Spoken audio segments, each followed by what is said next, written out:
What happens when your worst fear becomes your reality? Hi, I'm Brent Cassity. Welcome to the Nightmare Success In and Out podcast, where we explore how to overcome your fears and nightmares and set yourself free. We're going to be exploring this topic with guys I was in Leavenworth with and others who survived their own nightmare. These stories can be inspiring, sometimes sad. There's some humor, but hopefully you can come away with a nugget of something that'll help you knock down some of the prisons you built up in your own mind. All right. Welcome back, Nightmare Success In and Out listeners. I know this is where you come for what happens when your worst fear becomes your reality. How do you adapt, survive, overcome, set yourself free? Folks, don't forget to follow. Hit that subscribe button. Share this thing out. Like it up. It really helps the show. So I've got something today that I'm very excited about because I was just talking to my guest, Brad Rouse. He's a theater guy. He's coming to us from New York. And I don't think I've had a real theater guy on here. And I love, for those who listen, I was a political science theater minor. So Brad went way farther than I could have thought I could have ever gone. But he's here today. He's got an incredible story. Just to give you a little bit of background, when Brad and I were talking, we found out, yeah, he's in New York, and yeah, he went to Harvard and all that. But we're from St. Louis. We're St. Louis guys. He's a few years behind me, but yeah, we kind of grew up in the same area, same space, same area of school districts. So yeah, small world stuff. But yeah, Eric, when I say that he went to Harvard and got his BA in English. And then I thought it was really cool that he won the Lewis Sudler Prize for the most outstanding artistic talent and achievement. He went on to New York City. He directed the world premiere of the Billy Porter's Ghetto Superstar at the Public Theater. Brad's stage work has been featured on CBS 60 Minutes, NPR, All Things Considered. And he's most recently in 2018, the Off-Broadway Alliance nominated Brad's production of Goldstein for Best New Musical. And I thought it was interesting too, that Brad, he assisted Broadway legend Hal Prince, which led him to a lot of different places, and worked on Broadway and Lincoln Center and Kennedy Center and others. So he's been all around. And what I think is really cool, obviously, Brad and I are returning citizens, justice impacted individuals, both went and served time. But a lot of times when you come out of prison, you have to figure out, like, what do you do with, can you go back to where you were? Can you go back to exactly what you were doing? Some people can, and some people repurpose what their talents are. And that's what I really love about what Brad's been able to do. He's taken his creative mind, his writing ability, and he helps write narratives, mentors people, criminal defendants who are preparing through their pre-sentencing report. And it's such an important part of this whole experience that we go through when we get into the situation of that experience. And Brad has taken all those talents that he has and gets in real close with the people, understands their story, and puts it in the words that can be understood and heard the right way that people want to be heard. And he does this with White Collar Advice, which is a great company. I know Justin, the founder, and he's been on the show, and they help a lot of people. So I can't wait to jump into all this with Brad. Before we do, I want to recognize one of our show sponsors, Auto Plaza Direct, who likes spending a couple of weekends walking car lots, looking for a car, and then you spend 4 or 5 hours in the dealership to buy a car. Well, it's kind of like a root canal appointment. Well, there's a better way to take away all that pain and hassle of getting a car. It's called Auto Plaza Direct. They're your personal car concierge. Just tell them the car you want, what you can pay, and they'll go find that car for you. They'll negotiate your best price. They also offer you warranties and financing. It's all full service. Go to autoplazadirect.com to get started with your personal car concierge. It's the new hassle-free way, the car buying experience you deserve. Auto Plaza Direct. Tell them Brent from Nightmare Success sent you. Welcome in, Brad Rouse. How are you? I'm doing great today. Great to talk to you. Great to be here.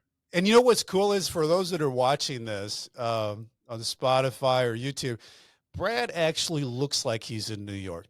He's got the cool bookcase behind him. He's, looks like it's got kind of a tall ceiling. It's that New York look. But he can't help it. He's still from St. Louis. He's got the cool factor of the East Coast guy now. So, I moved Brad, in this apartment in 1997. Been here yeah, ever since. It's sixth floor walk up in Greenwich Village. that's Same awesome. apartment I got arrested out of. And thankfully, he was here when I got out. And hopefully, I'll be here for as long as I can climb these stairs. That's awesome. There was a great place in Greenwich Village that had burritos that you could walk up to, and I can't remember what that burrito stand was called, but there's some really good places to eat around where you are. My brother used to live up around there. Um, Brad, take us back a little bit. Before you became this New York guy, before you went to Harvard, what was life like for you growing up as a kid, and your mom, dad, siblings? What all was going on in your life growing up? Listen, I lived in a middle class suburb, went to public high school, Parkway North High School, in the Shout out to west Parkway suburbs of North. St. Louis, Missouri.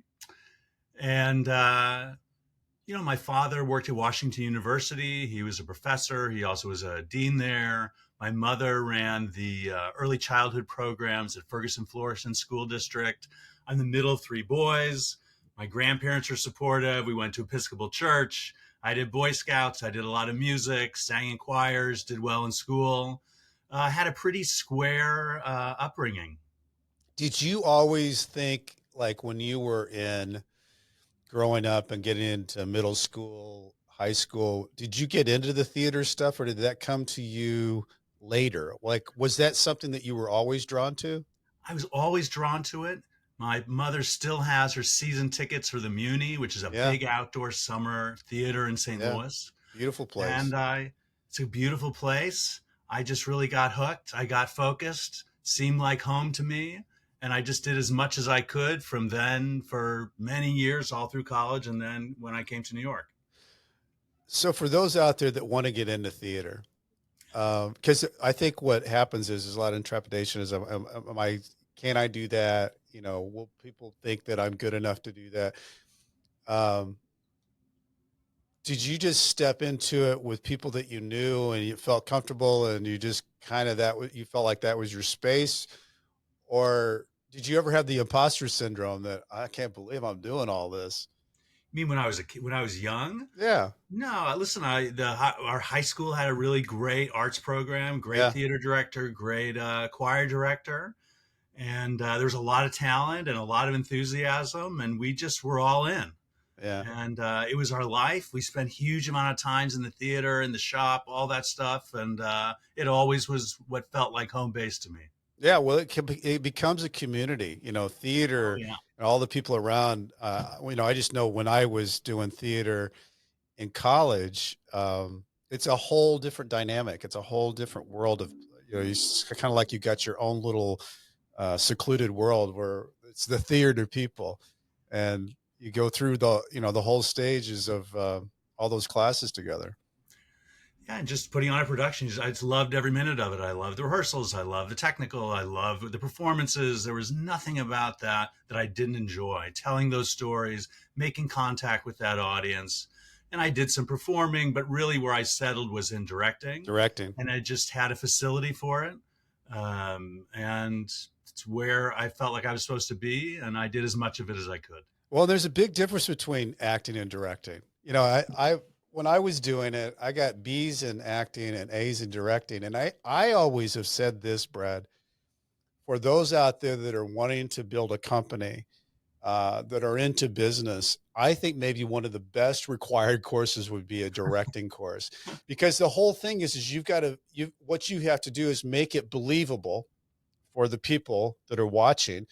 Your actors have to believe it so that all these movements and things look natural and real, and the motivation has to be there so that it all blends together. And I think that if you take all that and I was in business, and I always think of that as like, that's what you do in business. You're directing, you're motivating, you're encouraging, and if it's not believable to the person across the table, then it's not going to work. Look, when you're directing in rehearsal, you're standing in for the audience 6 weeks before the audience gets there. Yeah. And you're their advocate in the rehearsal. You're leading a team. You're leading people with, they're actors and designers and musicians, people with big, complicated egos and personalities, getting them all on the same page, getting them all working together, creating a good work environment. But ultimately, it's making contact with that audience when they roll in there and the Yeah. lights go So down. they come away with an experience. Of course. I just recently saw the movie Sing Sing. That have you seen that? I have not. It's just an incredible. Everything that we're talking about, Brad, happened inside the prison, and Mm.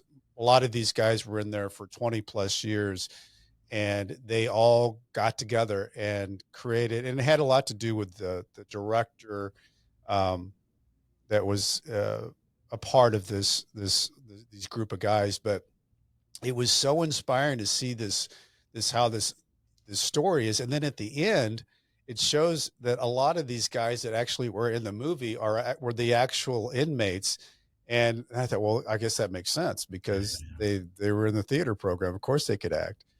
But it's I thought of it in that way that those guys were in there um, in a Sing Sing's not a great place to be, but that was their world. They came together as men and created these opportunities to entertain and then entertain each other for the rest of the prisoners, and it became a movie, which was yeah. really cool. Amazing.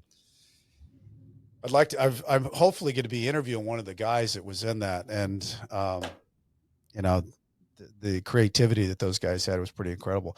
So when you went to Harvard, Yeah. that's not absolutely normal to go to leave St. Louis and head to Harvard. How did that come about? I just applied and got in. Two other people from my class got in. Um, we had, for whatever reason, that moment at Parkway North had an incredible group of teachers that really motivated us, that really excelled. There's a guy 2 years ahead of me from Parkway North who's now running for mayor of New York City. Oh, wow. There just was this kind of special moment there, and I was part of that. And thankfully, that energy and the hard work I put into my own studies and artistic work, I got through the door at Harvard and really had a great experience there.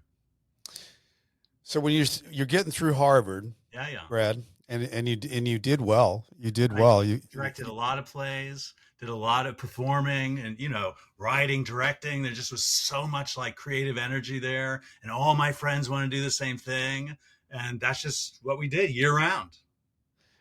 So what were you thinking as you got close to in your senior year? Were you thinking, okay, I'm heading to New York? I mean, I didn't really have a great, like, practical mind for the real world, to be honest with you. I basically followed my friends to New Yeah. York City. Okay. I hadn't really thought about it. I mean, I had taken off a year in the middle and lived Okay. in London What and was had that a like? bunch of theater jobs, including assisting Anthony Hopkins. Oh, wow. Met Prince, now King Charles, shook his hand, worked on a West End musical. I ushered at Cats. So I had this year living in London, doing theater jobs. It really gave me a sense that there was a place for me in that world. I loved the work. I loved being a part of it. And I wanted to do it again when I came to New York. And thankfully, off a cold letter, Okay. Hal Prince. I met with him within about a week of coming to New York and started working for him a couple days later and worked for him for 10 years. Wow. Well, let's Just talk off a about. cold letter. I mean, he was really, I want to talk about that. How did that? I mean, okay, a cold letter. Then what happened? he really, for his whole life, answered every letter that came in. Really? Every telegram, every letter, everything. Like answering his mail was such a big monumental part of his day. And he had very old fashioned values about answering his mail, about staying in touch with people. Lots of letters went out every day, a stack of them. And mine came in at just the right moment Can where he was looking Brad, for for a those that new don't know, assistant. can you kind of let everybody know Hal Prince and Oh, what yes. a role he played Well, in the Hal theater world? Prince, he had like about 21 Tony Awards. He started his career as a producer in 1948. He started getting Tonys for shows like Damn Yankees, Pajama Game. He Legend. went on to direct, or he produced Fiddler on the Roof, West Yep. Side Story. He directed and produced Cabaret, Evita, all those famous Stephen Sondheim shows.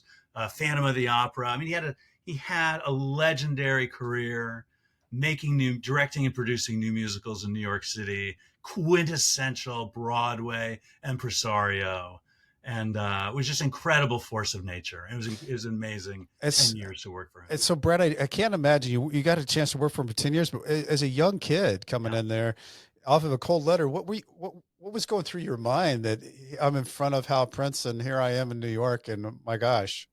I just showed up and went to work. I got there in time every day.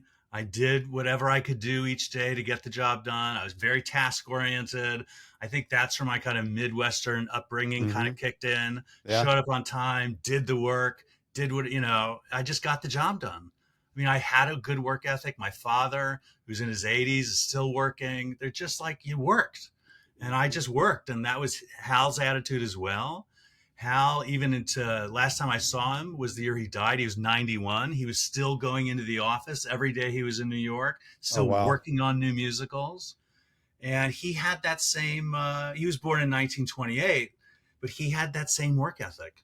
And so he ran it like a professional office, and I showed up and we got the job done. That's so cool. That's so cool. Um, did you said you went there with friends as you were going through kind of evolving in your own career. Did you work with friends that you had gone to school with, or you were on your Yeah, own path? that network was sort of part of my life. Okay. Um, but primarily, so the Harvard group, they stayed in New York for a little while, but then they went off to Hollywood Okay. and did very well. Did you ever think And you'd do that? I there was a moment where I sort of had this moment: do I go to Hollywood or do I stay in New York, Yeah. stay working for Hal? And Yeah. at that time, we were working on a new show by Andrew Lloyd Webber. We did a new musical by Stephen Sondheim, a play by Carol Burnett, and it really felt now on reflection, it doesn't seem the same way to me as it did at the time. But it really felt like there was no better place for me to be than working on all of these projects and really seeing how not just Hal worked, but all the other professionals from his generation. We did Mhm. a play with Linda Lavin starred in, watching her work, watching that generation who were real professionals Mhm. and really knew what the job was and showed up and did that work. That was a phenomenal experience for me. And, I What do you hold think? on to that. I treasure the lessons I learned and the experiences I had with that group of people. What do you think was your favorite out of the whole things that That you Hal did? directed, that I directed. Well, I mean, that's a good question. Yeah. Uh, because I mean, between what you directed and what Hal did, you have obviously you had different experience because you were the director, but were they bigger experiences or Well, I mean, the projects that I directed were those were the ones I poured my heart into. yeah, Those were the ones that were the, 24/7 passion projects. yeah, But those, of course, I loved. yeah, I mean, in some ways, the experiences with Hal that I treasure the most were sometimes we just have dinner, like during tech, or we were working wherever we were working, hmm, and he loved to tell stories. He was a hmm. phenomenal storyteller. He had the best Broadway stories of the world in the world. He knew everybody That'd back in be an the incredible 50s, back in the mentor. golden age, and just to hear him tell those stories was a thrill. And that was probably the most fun because he was a phenomenal storyteller. He was very funny. And, uh, and those moments are the ones that really still touch my heart. No, it's incredible that Yeah. you got to get into that world with Oh, somebody yeah. like that to be a mentor for you, and then you were able to go on and do your own things But and also to take that with you. hear a new Broadway score the first time they play with the orchestra, it's called a Sitzprobe. Hmm. And that first time the orchestrations come in, after you've heard all this music just on a piano, and to hear a Broadway score played on a full orchestra for the first time, those were also very magical days and Hmm. really powerful experiences to have. So all this is going great, Yeah. and your life is how what and how does it all happen that Brad ends up in his own nightmare? Well, it really is for me a matter of alcoholism and addiction, which really didn't pop up until about 2001. Mm. and had a little struggle with it.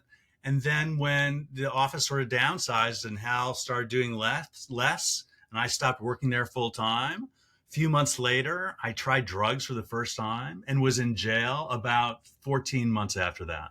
Mm. So it was really the first time I'd ever not had a lot of structure because I had this full time job, Yeah. I had college, I had everything I'd ever done. And suddenly it was like, well, I might as well try it, which was a very bad idea. Anyone listening, don't do it. Right, Don't right. do it. But were you, I'm curious how, like obviously things changed, routines changed. Yeah, yeah. Did people change? Were you around different people when this I was happened? definitely around different people. Okay. All right. And I'd never really gone out to the bars and the clubs. There was just an aspect of like young man social life that was not a part of it. And I Because you were kind of pretty busy. dove into the deep end of that world, which was turned out to be a very unwise, self-destructive choice. And then next thing I know, I was like, well, if I'm going to try one drug, I might as well try all of them.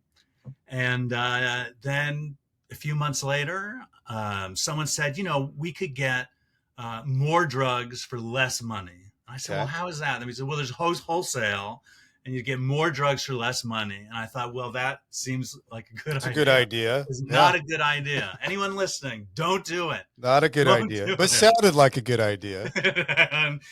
And listen, I was high. I was drug addicted at that point. Everyone I know, I went from everyone in my life not doing drugs. I actually never knew really a drug user or a drug addict. Well, how old And would it you was have like, been, Brad, at that time when you jumped in the deep end with drugs? yeah, yeah. What, where would you have been age wise in your life at that point? Oh, like 30, let's see, 34-ish. Okay. So Yeah, you yeah. got through your 20s Oh, as yeah, a none of that. I'm very working all the square. time. Just Very square. Yeah, yeah. yeah. Yeah. Yeah, yeah. And so then you jumped in the deep end, and when you Yeah, jumped in the deep end, you jumped heavy into the deep end. yeah, yeah. And then they tell you, hey, wholesale's the way to go. We can get more drugs for less costs. Exactly. And everybody's like, okay, let's do that. Let's do it. And then one of those guys wore a wire. And next thing I know, the feds are through my door right in this apartment. And I'm at MDC Brooklyn. Oh, And look, I definitely broke the law. It was illegal to talk to other people about getting wholesale amounts. It was really an insane decision. Those laws are there for good reason. Getting drugs in quantity is criminal activity, yeah. and I was part of that. And so I took responsibility. I pled guilty, and went Did through you this have program. any idea? I always think it's interesting, Brad, when somebody's like wearing a wire and then there's this drug raid or a Yeah. break, the whole thing. Did you have any idea that any of that was, did you feel like, oh man, I think something's getting ready to happen? I feel like we're living on the edge, or was it just totally boom, big surprise, busting down the door? Or were you like, oh, I felt like something was going to happen? I didn't feel like something was going to happen like that, but there was a moment in my conversation with that individual because I had known him for a long time. It was not a Okay. stranger. Yeah. There was like a moment where I caught a vibe, but I didn't. I had been up for like 3 or 4 days at that point. With the amphetamines I was on, sometimes I go just days, and at that point, I just wasn't sharp. Mm-hmm. And even though I like caught a vibe that there was something kind of unusual about his energy, I wasn't able to like step on the brakes, Mm-hmm. extract myself, Mm-hmm. and I was arrested. I think it's interesting because a lot of the guys that I was with at Leavenworth, um, were not huge drug kingpins. They were Right. guys that they were addicted to drugs. They had gotten more addicted. And so it was like they were the low hanging fruit that was easier for them to sell drugs and then get drugs. And I saw that at Leavenworth as the majority of guys that I was with, that they had addictions that drew them into opportunities that they probably wouldn't have gotten into if they wouldn't have been addicted. I always just think that's interesting because you think of like people that are in prison, like they've got this big, huge distribution unit and they've got all these people that are working for them. And that wasn't my experience in prison with people that I knew. And I knew, quite a few of them because I went through the RDAP program, and Oh yeah. they were guys mostly. And for you, it's interesting because you were a guy that wasn't your life. You fell into that and it became your life. And then all of a sudden you got somebody when they, when they busted in your place, what time of day was that and what in the world happened? 1:15 p.m. approximately on the May 29th, 2007, the day after Memorial Day. Okay. And a bunch of guys came in. One guy sort of uh, isolated me in the kitchen. I mean, it's just a Did they little, knock on the the kitchen's door or like did very they small. come in? They came into one door, front door. I have one door. I'm six Okay. floors up.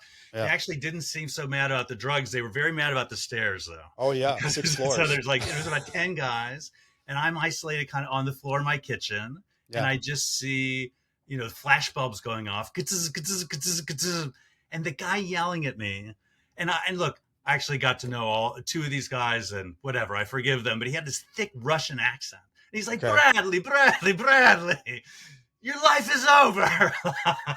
Oh man. It's like he was having the time of his life.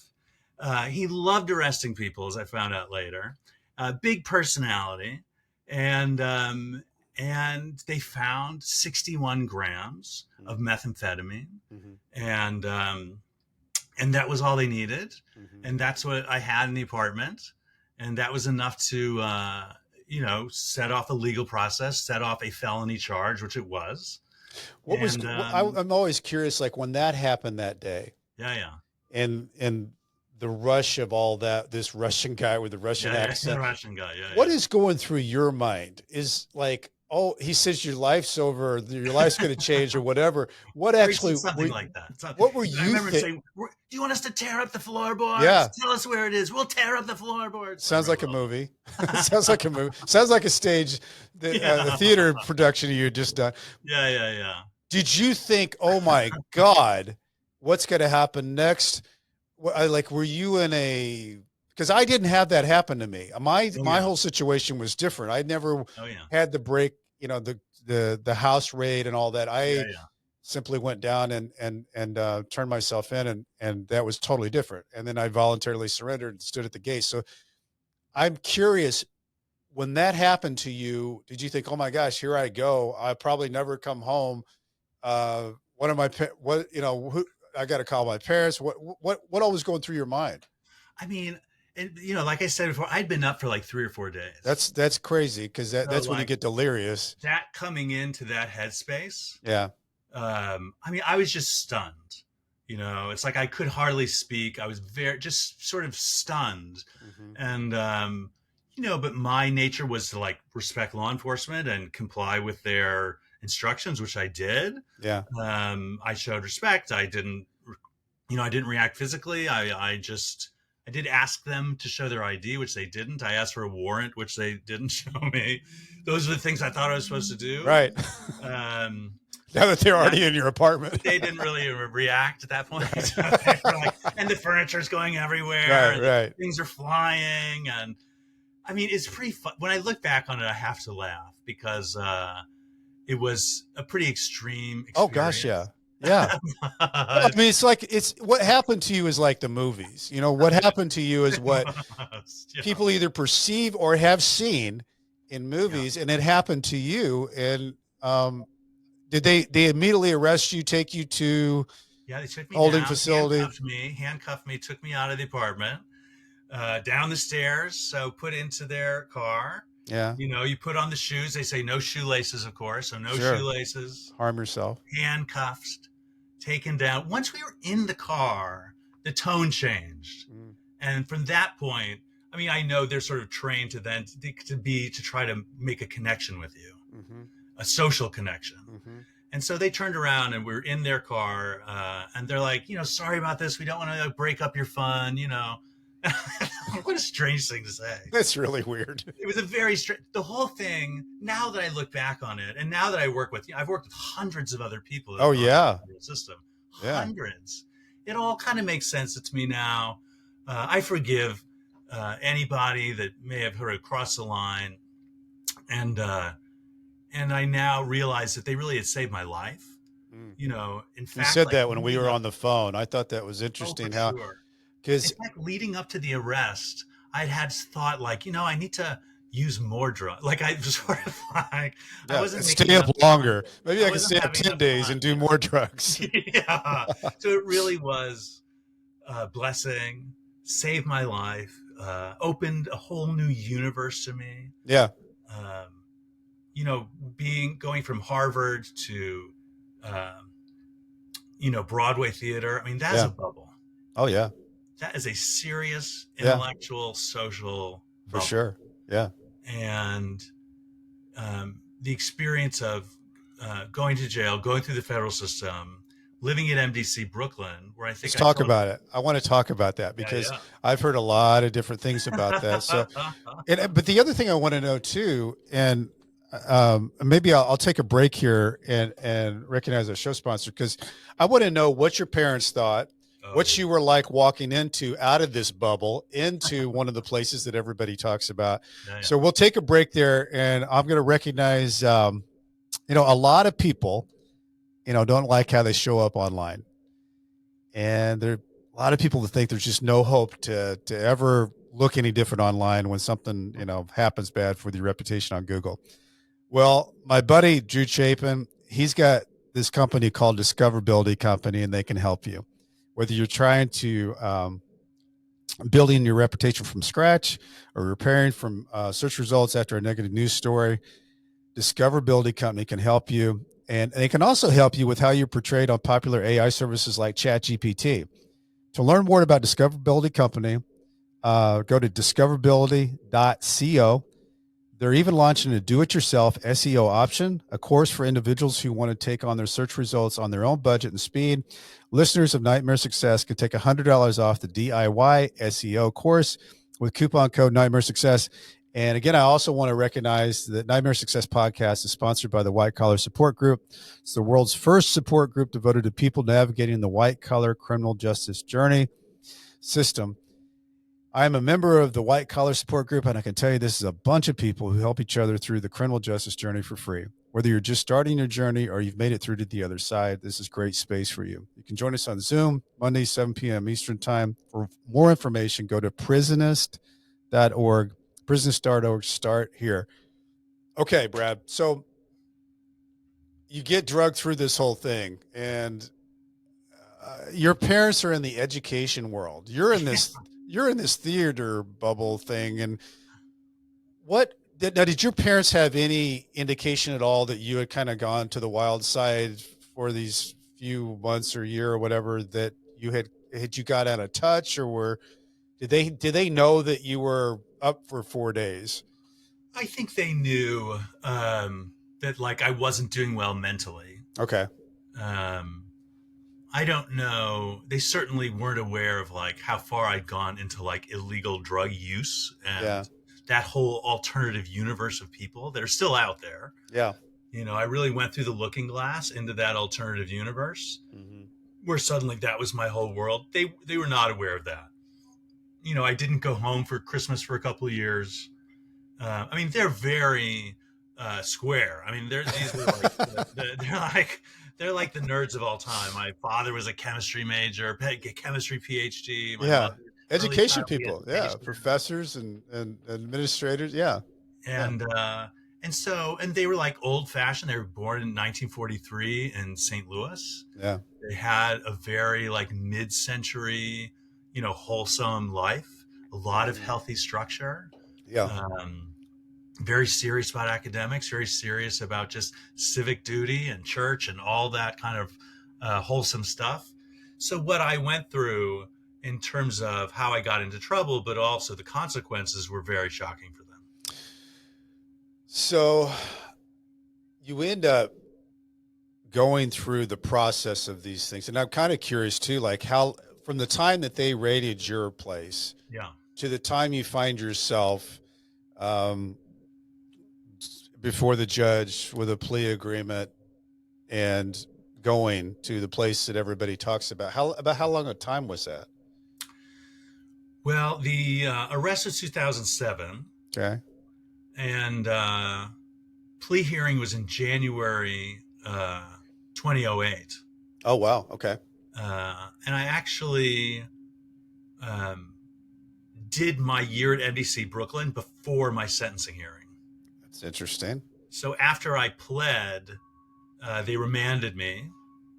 Um, and then a year later, I got out. And then I had a few months before my sentencing hearing, So which is a little out of sequence for it most is a people. little bit out of sequence. A little out of I sequence. didn't realize that that's how that went for you. So you were there, then they remanded you, and you went, and so Right. you. Uh, what was that like for you? Well, I mean, the remand, like, once because when I went in for the remand, I didn't know when I was going to get out. Yeah, And, they said it could be 6 months or it could be 6 years. yeah. So that was a pretty heavy Oh, yeah. surrender. That's a lot for your mind to take on. Really a lot, and a lot for my The parents, my unknown. brother. They were all in town, and just a lot. My this it went put my family, my brothers, my parents. It was a lot of emotional pain for them. Sure. Um, Once I got there, it took me a few months because I'm coming down off a meth addiction plus a What benzodiazepine was that addiction like, Brad? and a concussion. So like Oh, I man. was really in terrible. My brain, the function of my brain was in horrible shape. Hmm. So I really was in quite a daze for a while. And once I get to my unit, it was a single room, a dorm unit, 120 guys in bunks in this Okay. one single room. So Okay. not cells, all in bunks, one room for toilet, for eating, no outside air, no yard. Hmm. In the old building in NBC Brooklyn, as I've heard, they don't use it for men anymore, just for females. Hmm. And it's one room. They don't turn off all the lights, Yeah. ever. It's Yeah. loud. People from all over the world have with all kinds of charges. And it was a very intense, like sensory atmosphere. Yeah. So it took me a long time just to kind of feel oriented again, feel Well, like I'm thinking straight again. I'm curious, once you got to that point where you felt like you were thinking straight, how did you learn, or what did you do to adapt to that? Because it's talking about jumping out of a bubble. Yeah, yeah. Um, what kind of coping skills do you do in NBC Brooklyn? Listen, I got a lot of great help from some of the other guys. Yeah. There was a group of guys that went in the corner and sang like Spanish Bible songs every night. Yeah. And I joined them for a while. Yeah. So that gave me some support. And there was a psychiatrist there who did a great job with me in terms of getting me on meds, kind of just trying to Okay. land the plane Hmm. of the, terrible state of my mental health, my brain health at the time. She Hmm. did an amazing job. Then I just got into routine. I'd wake up early, I'd exercise every day, I'd write every day, I'd read every day. I had a little job in the morning to kind of clean off the glass surfaces. Hmm. I did what I could to eat well. I eventually was able to order a radio. I don't know if you had this where you were, but off the commissary, you could order a little AM Big FM radio. deal. Big deal. Big deal. Big deal. And slowly but surely, I got into routine, and then suddenly some of the hours were long, but the months were very quick, Hmm. and And that really got me at through that it. facility, you're not able to go outside, right? No outside, no. No outside. It's pretty tough. And Wow. there were times in the winter with no heat, times in the summer with no air conditioning. It Oh, was yeah. weird. And that's the crazy thing about, like, when I was at Leavenworth, I always thought that it would be horrible not to have air conditioning. And we didn't have air conditioning. Yeah. What was really bad that I didn't contemplate is they didn't turn the heat on until the week before Thanksgiving. Mm. And it's, as you know, Brad, it gets really cold in Missouri and Kansas in October and November. And that's what was worse, is that Yeah. we would get all this stuff on in our coats and our those stocking hats and everything. And you just couldn't get warm because you had those cinder block walls and stuff. And, Yeah, exactly. but the heat part of it was kind of weird because you would have a few days it would be like 100 degrees, but somehow because your body was always in it. It seemed like your body just adjusted to not having air conditioning.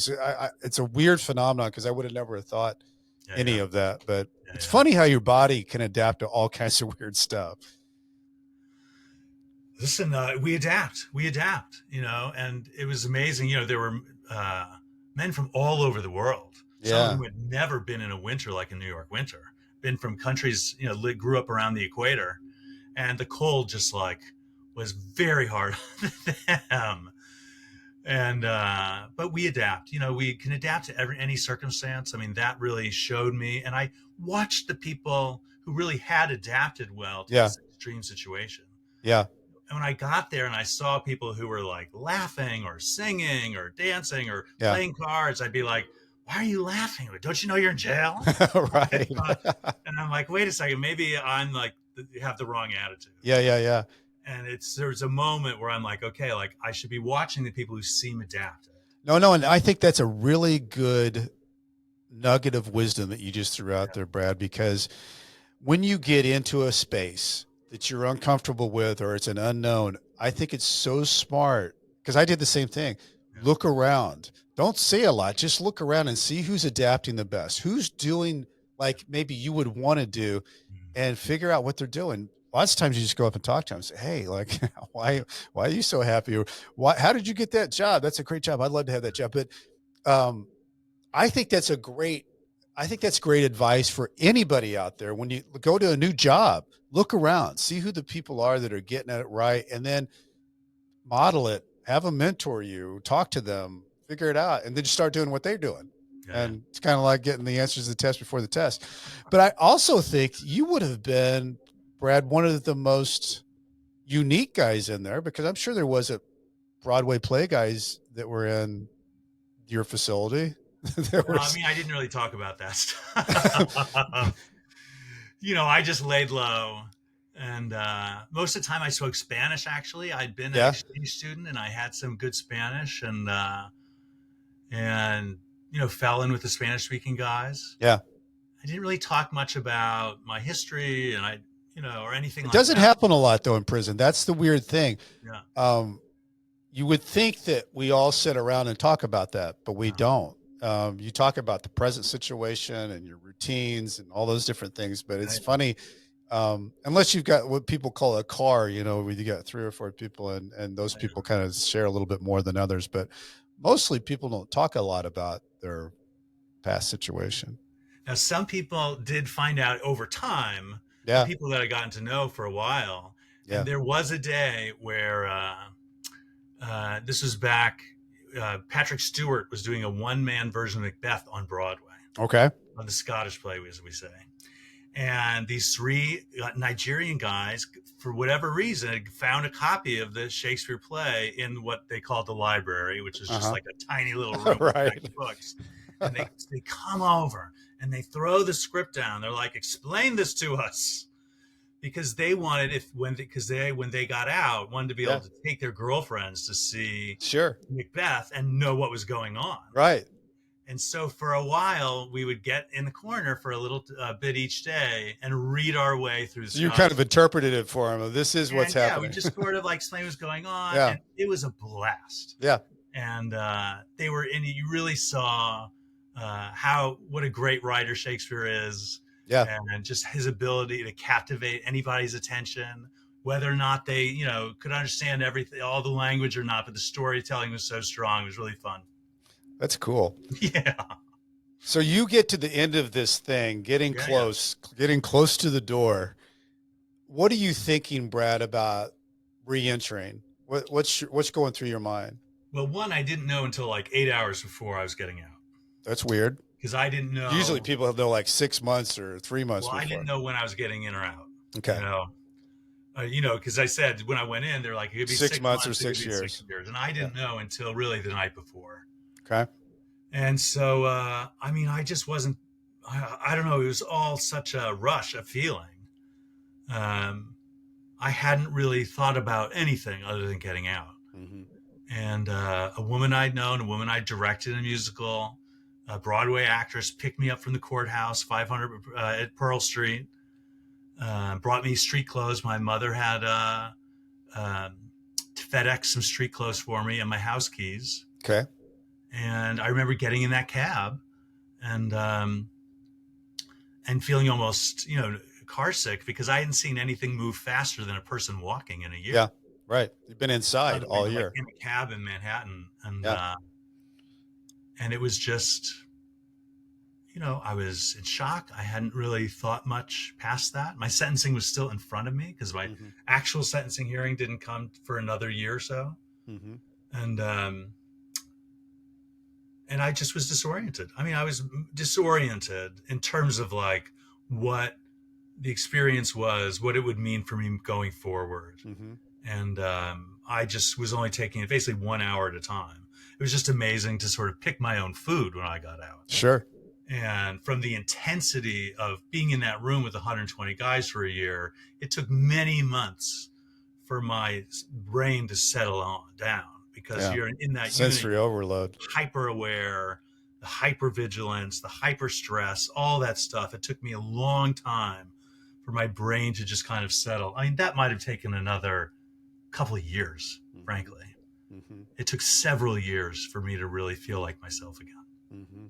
I think that's good for people to hear that because this goes into 1,100 prisons. And I think Oh, that's yeah. one of the things that reentry isn't easy. You got to give yourself a break. Be patient with yourself because you feel like you're jumping in a moving car when you get out. Yeah, It's just like everything's. Somebody on this show explained that it was like going from black and white to color. It's just like immediately and it does take a while to feel like yourself. And I think the other thing about it too is, Brad, is that there's this thing that went along in my head that I didn't want people to think that I'd changed. Like I didn't want people to think I'd turn into like prison Brent. And so there was that thing too, like, like I want to be, like myself again and I want to do it, but I really was feeling different, but I also felt like people were staring at me like, oh my God, he's been in prison. Like what is Brent like now? But there's all these weird things. And then I've got to get a job. I got to do this. I got to do that. And you got all these things you like hyper paced, but you kind of have to slow down and give yourself a break and really don't try to compare yourself to a lot of different situations. Just try to step forward and steady yourself because there's a lot of things that come at you in your brain that you kind of have to compartmentalize a lot of things and try to just step a time.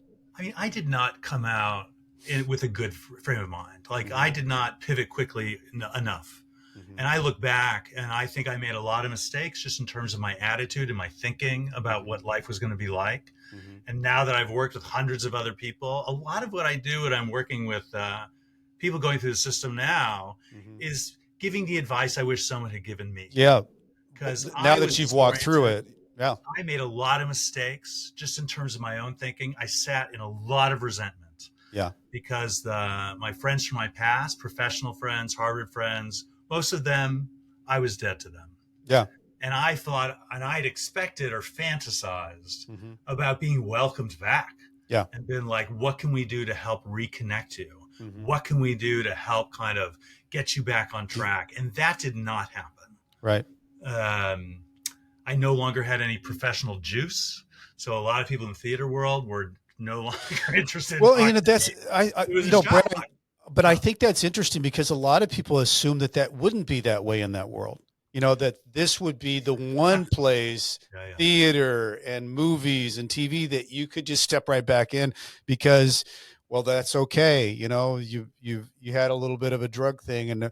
But when you told me that on the phone the other day, I thought that was interesting, that wasn't just a thing that you could step back into. It wasn't. I mean, I was able to, I did work again. Mm-hmm. I did have like a highlight of a new musical starring Anthony Rath that Billy Porter choreographed, a musical about Andy Warhol. That was a highlight. Mm-hmm. I directed, believe it or not, I remounted, I shouldn't direct it. I picked up a production of Flashdance, the musical, believe it or not. Love Flashdance. I did get little gigs, but the people that could have really helped really, I mean, when you're directing, you have a huge amount of responsibility. Mm-hmm. And I was no longer seen as reliable because mm-hmm. of what had happened to me with drugs. And I understand that. If you're putting an investment of a whole production on someone's shoulders, you want to be able to trust they're not going to fall apart on you. Sure. And so I had to accept that in time, but it took me too long. And also, although I never went back to drugs, I did drink again after I got out. And that was a huge mistake. Pouring alcohol on drama, trauma, anger, resentment was the worst thing I could have done. And I probably lost a few years to that. Mm. Now I have long-term sobriety.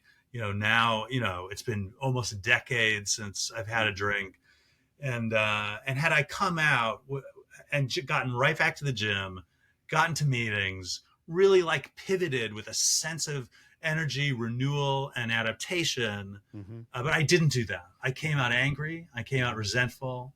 I came out still kind of in shock from everything, still recovering from just the ordeal of all of it, the trauma of the head injury, of that year at MDC. I did not pivot quickly enough. And in truth, there's a whole community of people like you, like me, people at Prisonist, people at White Collar Advice.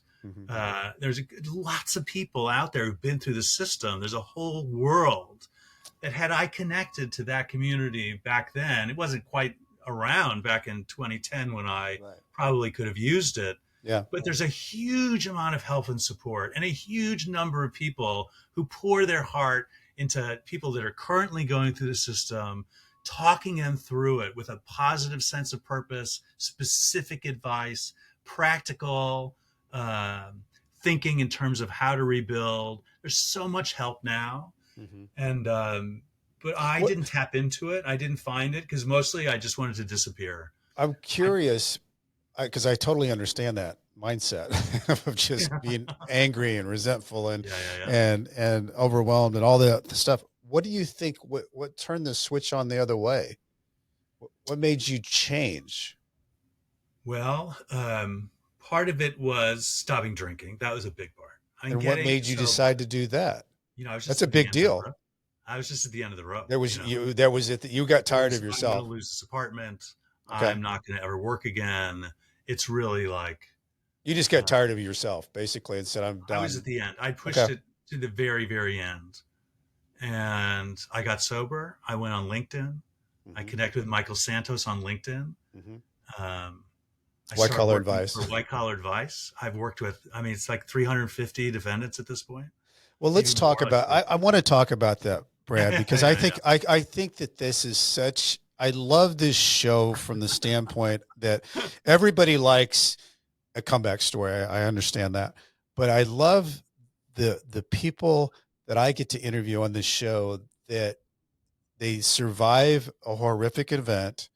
They have to figure out how to adapt, and then somehow they figure out how to reapply what makes them them and help other people. And that's what I love about what you're doing with White Collar Advice, because you are an incredibly creative person, and you have an English degree from Harvard, but you have taken all of that and you're using it to write narratives for people and mentor people who are going through what you went through, but you didn't have yourself back then as somebody to be a mentor to you. And now you can do that for somebody, and you can help tell their story in a way that it should be told. And what does that feel like for you? Look, it feels great. It's not like a creative exercise or even a writing exercise. It's really it's a storytelling exercise. It's really trying to convey their story. When I'm directing, I'm there as an interpretive artist. I'm not there to be creative. I'm there to take the writer's intention and be the kind of lens the story goes through. And I use those skills trying to just listen. What's the story? What's the audience? And with a narrative, obviously the biggest audience is the judge. It's an audience of one, but it's also the other people in the system. And it's also the defendant themselves. The vast majority of people I work with have pled guilty, have accepted responsibility. 97% of the people do, by the way. So that's the large number. Yes, of course. If you're indicted, you plea, and that's 97%. And then there's a few percentage people in there that go and to trial. But helping people sort out the whole experience, see it in the context of their whole life story, because a sentencing narrative we really try to take responsibility for what went wrong, Right. but also put it in the context of someone's whole life. So we start, when are you born? Mm-hmm. That's when the interview starts. Mm-hmm. And we listen to everything. And that conversation can last over several phone calls, Yeah. over weeks or months or even years.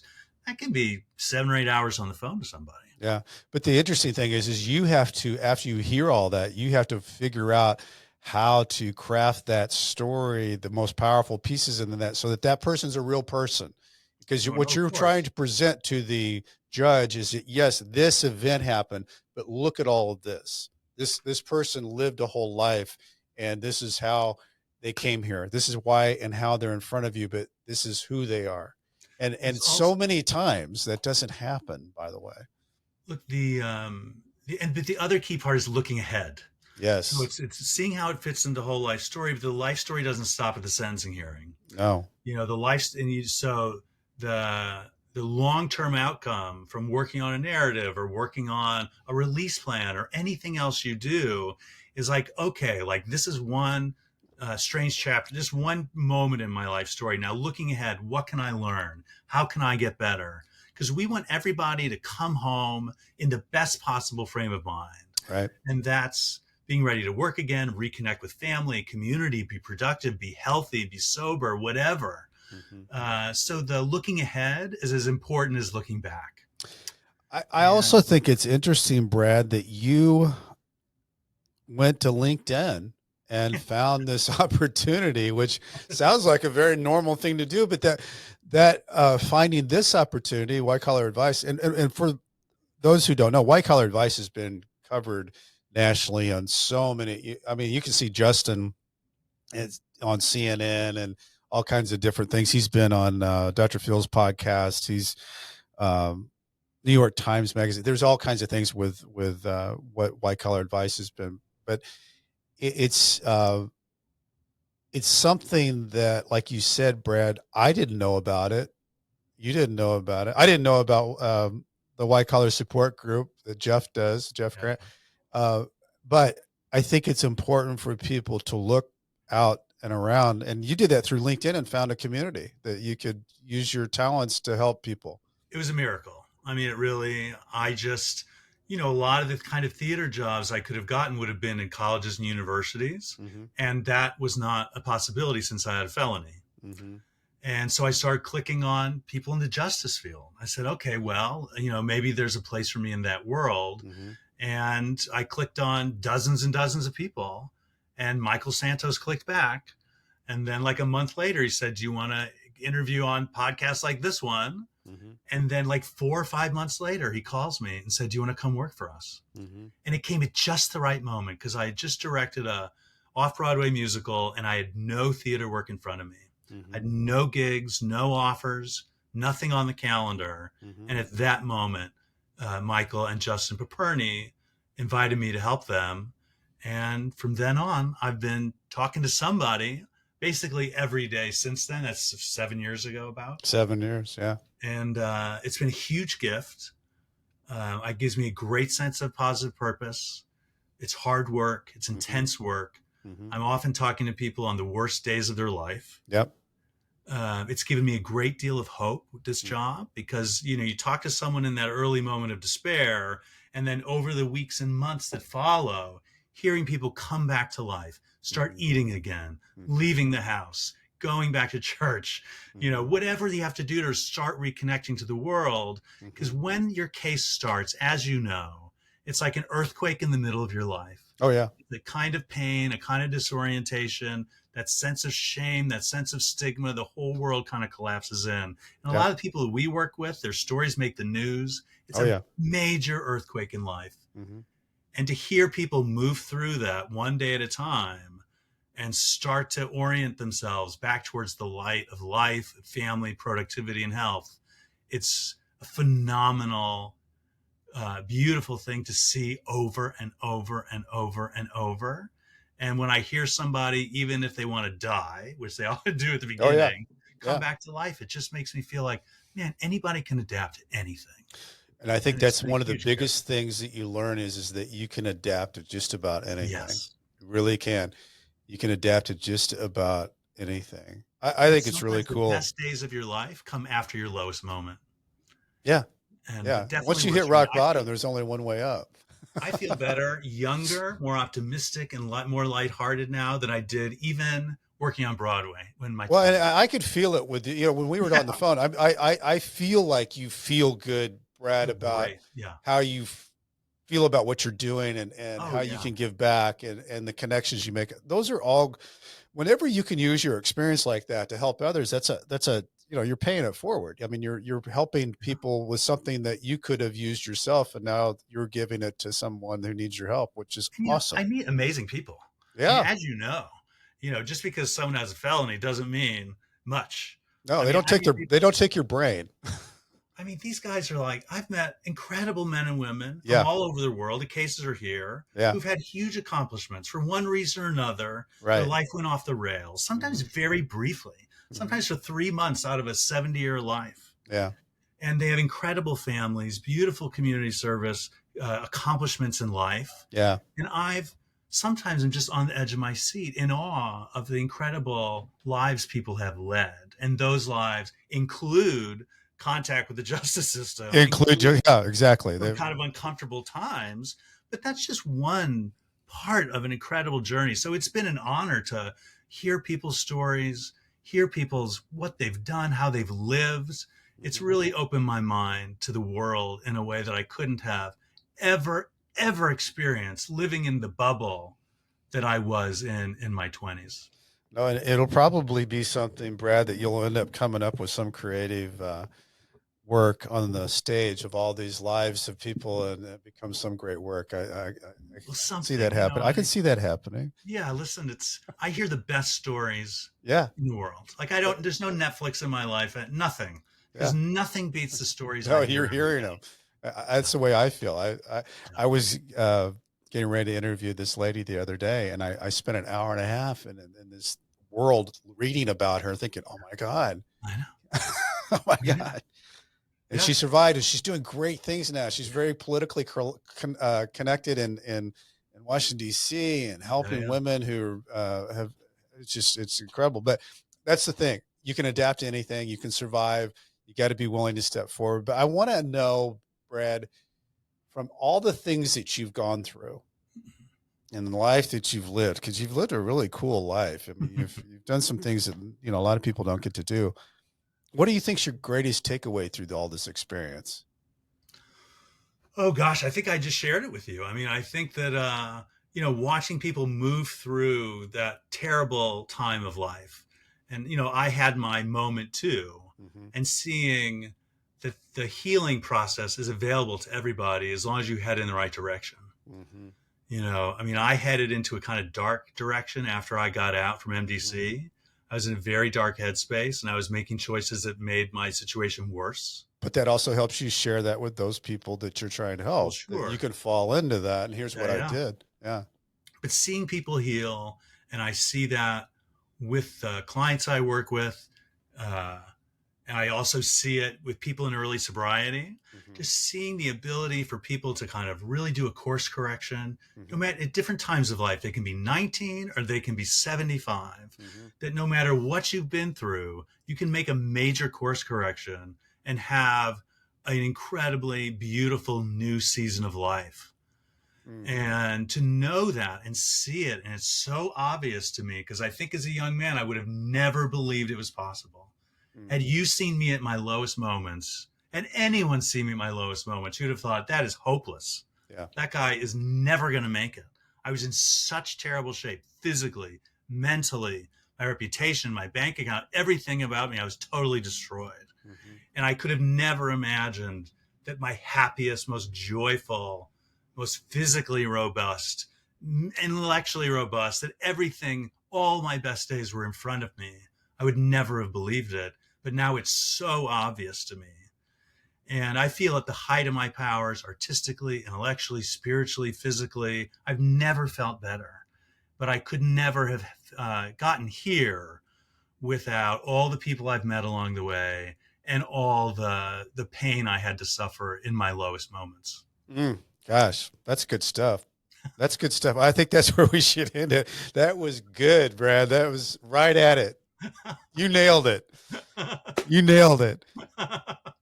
For those out there, it's what a great way to end a show of being grateful and knowing our experience. I want to give a shout out to Homestead Financial. It lets me use this podcast room and all the fancy lights and equipment.